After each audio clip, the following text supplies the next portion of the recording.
জয় হিন্দ। এবার আমরা দেখব যে ইউক্যারিওটিক এবং প্রোক্যারিওটিক। তাহলে হচ্ছে সেল। সেল বলতে কোষ। কোষকে আমরা দুটি ভাগে ভাগ করি, একটি হচ্ছে প্রোক্যারিওটিক, একটি হচ্ছে ইউক্যারিওটিক। তাহলে প্রোক্যারিওটিক কাদের এবং ইউক্যারিওটিক কাদের? প্রোক্যারিওটিক হচ্ছে জীবাণু, যত সমস্ত চোখে দেখতে পাই না আমরা, সেগুলোকে আমরা কি বলবো, প্রোক্যারিওটিতে আসে। যেমন উদাহরণ হিসাবে বলা যায়, যেমন ভাইরাস, যেমন হচ্ছে আমরা করোনা, যখনই করোনা টাইমে সবাইকে করোনা হচ্ছিল কিন্তু আমরা চোখে দেখতে পেয়েছিলাম না। এমনকি এছাড়াও অন্যান্য অনেক ভাইরাস আছে যেগুলো আমরা চোখে দেখতে পাই না।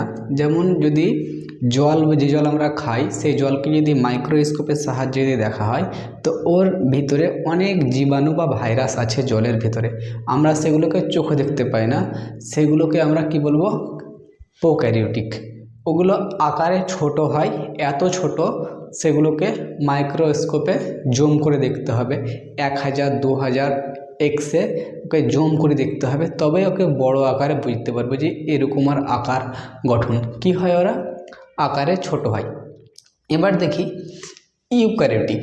ইউক্যারিওটিক হচ্ছে যে জন্তু জানোয়ারদের আমরা দুভাগে ভাগ করেছি, একটি হচ্ছে অ্যানিম্যাল, একটি হচ্ছে প্ল্যান্ট। জন্তু জানোয়ার আর উদ্ভিদ। তাহলে ইউক্যারিওটিক কাদের? ইউক্যারিওটিকে কারা আসবে? আমরা আসব। গাছরা কারা আসবে? গাছরাও আসবে কিসে? ইউক্যারিওটিকে। তাহলে ইউক্যারিওটিকে আসবে মানুষ বা সমস্ত প্রাণী এবং সমস্ত উদ্ভিদ, গাছ আসবে ইউক্যারিওটিকে। ইউক্যারিওটিক বড় হয় এবং এগুলো আমরা চোখে দেখতে পাই, কিন্তু প্রোক্যারিওটিক ছোট, এত ছোট যে আমাদের চোখে দেখার ক্ষমতা আমাদের নেই। তাহলে ইউক্যারিওটিক আর প্রোক্যারিওটিকের মধ্যে পার্থক্য বুঝে নিই এবার আমরা। তাহলে এদিকটা হচ্ছে প্রোক্যারিওটিক, এদিকটা হচ্ছে ইউক্যারিওটিক। আর দুটোর মধ্যে যেগুলো আছে সেটা মাঝখানটা রেখেছি। তাহলে কি হয়, প্রোক্যারিওটিক হয় ছোট, মানে আমরা চোখে দেখতে পাই না কিন্তু মাইক্রোস্কোপের সাহায্যে দেখা যায়। এবং ইউক্যারিওটিক হচ্ছে বড়।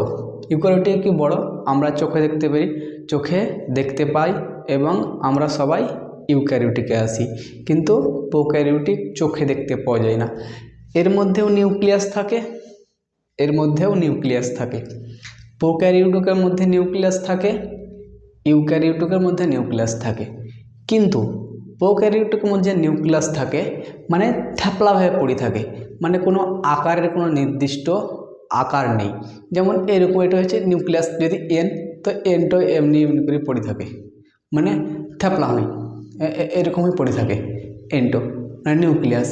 কিন্তু আমাদের ইউক্যারিওটিকে নিউক্লিয়াসের একটা নির্দিষ্ট রূপ আছে, সেই রূপ অনুযায়ী থাকে এবং নির্দিষ্ট, মানে ওর কোনো নির্দিষ্ট আকার নেই, যে যেরকমভাবে মানে টেढ़া বেঁকা। আর যেমন মানুষের কি হয়, সামনে চোখ, চোখ সামনেই হবে, কিন্তু প্রোক্যারিওটিকে পিছন দিকেও চোখ চলে আসবে, উপরে মাথা চলে আসবে, হাত পার দিকে হাত চলে যাবে, মানে কোনো ঠিক ঠিকানা নাই, মানে নিজের শরীরের আকারের কোনো ঠিক ঠিকানা নাই, যেমন তেমন হবে। কিন্তু ইউক্যারিওটিকের মানে প্রত্যেকটা ঠিক ঠিকানা থাকবে। যেমন গাছ, উপরে পাতা থাকবে, নিচে আর গদি থাকবে, এরকম লয় যে নিচে পাতা উপরে গদি, এরকম লয়। যেরকম মানুষের নিচে পা থাকবে, উপরে হাত থাকবে, এটা মানুষের, মানে মানুষ একটা সিস্টেমিকভাবে তৈরি হয়েছে। কিন্তু এই জীবাণু বা ভাইরাস ওদের সিস্টেমিকভাবে তৈরি হয়নি। তারপরে আসবো নিউক্লিয়াস। মানে যে নিউক্লিয়াস বা প্রোক্যারিওটিক খাবার মানে কোনখান থেকে লাই, ও জীব শাসন করে জীবদ্রব্য থেকে। যে আমরা যখন পড়েছিলাম, যখনই নিউক্লিয়াস মাইটোকন্ড্রিয়া, তখন আমরা বলেছিলাম যে এইরকম এর ভেতরে সব কিছু ভরা থাকে, মাইটোকন্ড্রিয়া, গলজি বডি, ভ্যাকুয়াল, আর মিডিয়া থাকে নিউক্লিয়াস। তাহলে এর ভিতরে যে লিকুইডটা পাওয়া যায়, যেটা পিলারে বা লড়ি চড়ে যেতে পারে না, ও এখান থেকে শাসন করে নেয়, মানে এর এত কিছু প্রয়োজনই হয় না, মাইটোকন্ড্রিয়া গলজি বডি প্রয়োজনই হয় না। ও কী করে, এই জীবদ্রব্য থেকে কী করে, ও শাসন করে নেয় বা নিজের খাবার তৈরি করে নেয়, ওইখান থেকেই তৈরি করে নেয়। কিন্তু মানুষ শাসন করে কি, মাইটোকন্ড্রিয়া থেকে, বা গাছ শাসন করে কি মাইটোকন্ড্রিয়া থেকে, প্রাণী শাসন করে কোথা থেকে মাইটোকন্ড্রিয়া থেকে। মানে এইগুলোতে কি হয় একটি সিস্টেমকে ফলো করতে হয়। মানে প্রত্যেকটা জিনিস আগের প্রত্যেকটা পার্টে বুঝিয়েছি, মাইটোকন্ড্রিয়ার কাজ কি, গলজি বডির কাজ কি, ভ্যাকুয়েলের কাজ কি, এন্ডোপ্লাজমিক রেটিকুলামের কাজ কি, রাইবোসোমের কাজ কি, এগুলো সব কি লাগবে এই প্রাণীতে লাগবে। এগুলো তবেই শাসন প্রক্রিয়া কমপ্লিট হবে, না তো শুধু মাইটোকন্ড্রিয়া শুধু শাসন তৈরি করে গেল কিন্তু গলজি বডি পরিবহন করলো না, তখন কিন্তু ওর কাজ সম্পন্ন হবে না। তার জন্য পুরো প্রাণীকোষ বা সেল মানে একটা একটা পার্টে বুঝিয়েছি কোনটা প্রাণীর কোনটা উদ্ভিদের, মানে কিন্তু একটা সিস্টেমভাবে কাজ করে। কিন্তু এর কোনো সিস্টেমিক নাই। যেমন আমরা ঘরে যখন শুবো তো কী করতে হয়, প্রথমে আমরা বিছানা বিছাই বা বেডশিট বিছাই, ওর উপরে বালিশ দিই, তারপরে আমরা শুই। কিন্তু এই যেখানে পাবে সেখানে শুতে যাবে, কোনো ঠিক ঠিকানা নাই। একে কি বলবো আমরা প্রোক্যারিওটিক, আর একে কি বলবো আমরা যে সিস্টেমভাবে থাকতে জানে চলতে ফিরতে জানে তাকে কি বলবো আমরা ইউক্যারিওটিক। এই শাসন কোথা থেকে নাই, মাইটোকন্ড্রিয়া থেকে কি করে শক্তি তৈরি করে, আর এই যেখান থেকে শক্তি তৈরি করে। কি বলছো? তাহলে ইউক্যারিওটিকে শাসন কোথা থেকে করে, মাইটোকন্ড্রিয়া থেকে। পরিবহন কিসে করে, গলজি বডি। জল ধরে রাখে কি, ভ্যাকুয়াল। কিন্তু প্রোক্যারিওটিকে শাসন করে জীবদ্রব্য থেকে, মানে যেটা কোষের মানে ভিতরে যেটা পিলারের কাজ করে বা মানে প্রাচীরের কাজ করে, চারি সাইড একে অপরের সঙ্গে ধাক্কা লাগতে দেয় না, সেইখান থেকে কী করে নেয় ও নিজের শোষণ করে নেয়। তাহলে বুঝতে পারলাম জীবদ্রব্য থেকে আর প্রোক্যারিওটিক জীবদ্রব্য থেকে, ইউক্যারিওটিক মাইটোকন্ড্রিয়া থেকে শাসন করে। এবার বুঝতে পারলাম, এবার দুজনে এবার কিছু কমন জিনিস আছে, এবার সেটা নিয়ে আলোচনা করব। যেমন হচ্ছে যে দুটোতে কি পাওয়া যায়, প্রোক্যারিওটিকে ডিএনএ পাওয়া যায়, ইউক্যারিওটিকে ডিএনএ পাওয়া যায়। প্রোক্যারিওটিকে আরএনএ পাওয়া যায়, ইউক্যারিওটিকে আরএনএ পাওয়া যায়। প্রোক্যারিওটিকে জিন পাওয়া যায়, ইউক্যারিওটিকে জিন পাওয়া যায়। এবার জিন কোথায় থাকে, ডিএনএ কোথায় থাকে, আরএনএ কোথায় থাকে, এটা নিউক্লিয়াসের ভেতরে থাকে, পড়িয়েছি আগে নিউক্লিয়াসে। তারপরে প্রোক্যারিওটিকে জীবদ্রব্য থাকে, ইউক্যারিওটিকে জীবদ্রব্য থাকে, মানে কোষের ভিতরে যেগুলো লিকুইড টাইপের থাকে, মানে একের উপরে পাঁচিরে কাজ করে সেরকম। কোষ পর্দা, প্রোক্যারিওটিকে কোষ পর্দা থাকে, ইউক্যারিওটিকে কোষ পর্দা থাকে। তাহলে বুঝতে পারলাম কিন্তু প্রোক্যারিওটিকের কোনো ঠিক ঠিকানা নাই, থ্যাপলা হবে, গোল হবে, চারকোনা হবে। কিন্তু ইউক্যারিওটিকের প্রাণী কোষ পর্দা আর উদ্ভিদ কোষ পর্দা। প্রাণী কোষ পর্দা কী হবে, গোলাকার, আর উদ্ভিদ কোষ পর্দা হবে চারকোনা, একটা সিস্টেমিক। আর প্রকাশ সংশ্লেষ করে কিসে, যেটা উদ্ভিদে কি করে, ইউক্যারিওটিক উদ্ভিদে পড়ে, ইউক্যারিওটিক উদ্ভিদে পড়ে, এবং উদ্ভিদ প্রকাশ সংশ্লেষ করে বা নিজের খাবার তৈরি করে প্রকাশ সংশ্লেষে। সেরকমই প্রোক্যারিওটিক গাছের যেগুলো জীবাণু থাকে সেগুলো কি প্রকাশ সংশ্লেষে জীবাণু, যেমন হচ্ছে শ্যাওয়াল একটা কি জীবাণু, এবং আমাদের চোখে দেখতে পাই না, যেমন পানিতে মানে বিভিন্ন জলে পানিতে বা দেখা যায়, সেই শ্যাওয়ালগুলা কি করে নিজের মানে প্রকাশ সংশ্লেষ দ্বারা ওরা খাবার তৈরি করে, বা যেগুলো জীব মানে উদ্ভিদে যে জীবাণুগুলো পাওয়া যায়। তারপরে সেল ওয়েল, মানে সেল ওয়েল পাওয়া যায় উদ্ভিদে, এবং উদ্ভিদে যেটা কোষ প্রাচীর বলছি, কোষ পর্দা, সেল ওয়েল, ওটা স্যারোলয়েড থাকে কিসে, উদ্ভিদে। কিন্তু প্রোক্যারিওটিক জীবাণু ভাইরাসে থাকে পেপটিডো গ্লাইকন।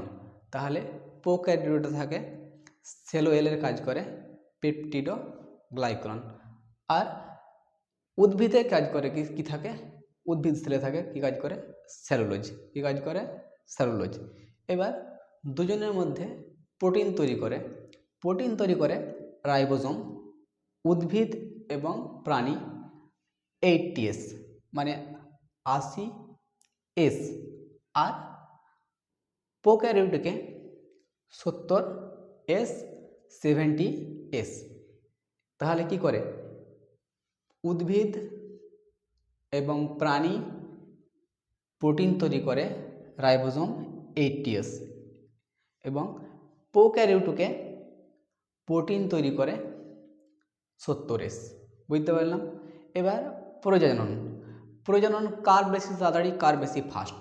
তাহলে প্রজনন হচ্ছে যেমন প্রোক্যারিওটকে প্রয়োজন হচ্ছে একটু ফাস্ট, আর ইউক্যারিওটকে প্রয়োজন মানে জন্ম মানে প্রয়োজন মানে কি, কে বেশি তাড়াতাড়ি জন্ম দিতে পারে আর কে মানে কম সময় নিয়ে জন্ম দিতে পারে। ফার্স্ট মানে জন্ম দিতে পারে প্রোক্যারিওটিক, মানে একদিনে 100 জনকে জন্মদিন দেবে। কিন্তু প্রজনন মানে ইউক্যারিওটিকে আসবে কি স্লো, একটা গাছ লাগাবো 6 মাস পর বা 1 বছর পর হবে প্রজনন। আবার যেন একটা আম গাছ লাগাবো আমি, তাহলে একটা যদি আম গাছ থেকে মানে আম গাছের বীজ থেকে হবে তো 1 বছর টাইম লাগবে। মানুষের কি লাগবে, যেমন একটা বাচ্চা হতে 10 মাস টাইম লাগবে, ছাগলের বাচ্চা হতে একটা বাচ্চা হতে 6 মাস টাইম লাগবে, কিছু একটা সিস্টেমিক টাইম লাগবে। কিন্তু প্রোক্যারিওটকে কোনো টাইম নাই, যেমন করোনা ভাইরাস একদিনে 100 ছেপে দিবে। যেরকম এটা কি, এটা হচ্ছে আমি উদাহরণ দিয়ে বোঝাচ্ছি, এটা হচ্ছে হাতে লেখা। ইউক্যারিওটিক কি হাতে লিখতে গেলে কেমন লাগবে, টাইম লাগবে 10 মিনিট 15 মিনিট। আর এটা হচ্ছে জেরক্স মেশিন, ফটাফট ফটাফট ফটাফট জেরক্স করে দেবে। তার জন্য ইউক্যারিওটিকে প্রজনন হতে টাইম লাগে 8 মাস 10 মাস 10 মাস 9 মাস। আর প্রোক্যারিওটিকে মানে জন্ম হতে কোনো টাইম লাগে না, ও একদিনে 1000 জন্মদিন দেবে। কারণ এবার কারণটা বোঝাচ্ছি, কারণ এর ভিতরে সেরকম কিছু থাকে না, কারণ তার জন্য কি হয় তাড়াতাড়ি জন্ম নিতে পারে। এবার মানুষের ক্ষেত্রে দেখি দেরি কেন হয়েছে বা টাইম কেন লাগছে। মানুষকে জন্ম দিতে গেলে পরে বা উদ্ভিদকে বড় করতে গেলে পরে বা একটা গাছ নতুন একটা গাছ রোপণ করলাম সেটা বড় হতে গেলে টাইম লাগবে। তো ওর ভিতরে কি থাকছে, যেরকম একটা ছিল এটা আমি কি বললাম, এটা ছিল কোষ পর্দা, কোষ ঝিল্লি, সেল মেমব্রেন। তাহলে একটা তৈরি হয়েছে মানুষের, গাছেরও থাকছে। তারপরে কোষ প্রাচীর এটা ইউক্যারিওটিক প্রোক্যারিওটিক সেম হচ্ছে। কিন্তু এরপরে যেমন হচ্ছে মাইটোকন্ড্রিয়া, প্রোক্যারিওটিকের নাই, মাইটোকন্ড্রিয়া নাই, কিছু পরিবহন করতে হয় না, গলজি বডি যেমন হচ্ছে ভ্যাকুয়াল, কোনো কিছু স্টোর করতে হয় না যেমন। তারপরে নিউক্লিয়াস মানে ছিত্রিয়া, কোনো সিস্টেমিক নাই। তার জন্য ওর কি হচ্ছে তাড়াতাড়ি প্রজনন করছে। আর এটা একটু আস্তে, মানে কোনো কিছু তৈরি করতে গেলে টাইম লাগবে। যেমন একটা বাচ্চা জন্ম দিতে গেলে 10 মাস টাইম লাগছে, কিন্তু এর কোনো টাইম লাগে না। তাহলে বুঝতে পারলাম আমরা ইউক্যারিওটিক আর প্রোক্যারিওটিকের মধ্যে পার্থক্য। তো জয় হিন্দ।